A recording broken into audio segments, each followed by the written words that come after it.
Hello my sweet and cute family, welcome back to my another mini blog. তো বন্ধুরা, চলে এলাম আবারও একটি আনবক্সিং ভিডিও নিয়ে। তো দেখতেই পাচ্ছ, আনবক্সিং আজকে আমাদের যে ডেলিভারি দাদা ছিল সেই করে দিচ্ছে। তো আনবক্সিং করা হচ্ছে তোমরা আইডিয়া করে নিয়েছো। ফোন এসছে বন্ধুরা, একটা নতুন ফোন, মানে নিজের জন্য নিলাম। আগের ফোনটা আমার ছিল 4G, ভিভো ছিল, ভিভো Y73।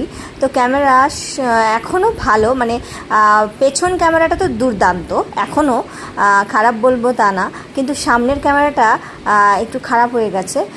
আর 4G সেট আমি অনেকদিন ধরে ভাবছিলাম একটা 5G ফোন নেব, তো ফাইনালি নিয়ে নিলাম। এটা হলো বন্ধুরা নতুন লঞ্চ করেছে কিছুদিন আগেই, তোমরা প্রত্যেকেই জানো। রিয়েলমি GT7, GT6 ছিল, তারপর এখন GT7 বেরিয়ে গেছে। তো ফোনটা মানে আমি এটা রিভিউগুলো চেক করলাম ইউটিউব থেকে, তারপরে দেখে শুনে বুঝে আমি অর্পণের বাপি অর্পণ তো এই ফোনটা নেওয়ার জন্য সিদ্ধান্ত করলাম।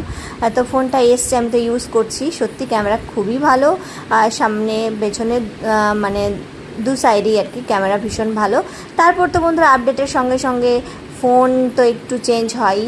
তো যাই হোক, সব কিছু স্ট্রং রয়েছে। সব থেকে বড় কথা, এগুলোর মধ্যে এক্সট্রা অনেক বেনিফিট আছে, অনেক প্রোগ্রামগুলো যেগুলো রয়েছে অনেক ভালো রয়েছে। যেমন কি এখান থেকে টিভি কানেক্ট করা যাবে, এসি কানেক্ট করা যাবে, ফ্যান কানেক্ট করা যাবে, এই ব্যাপারগুলো রয়েছে।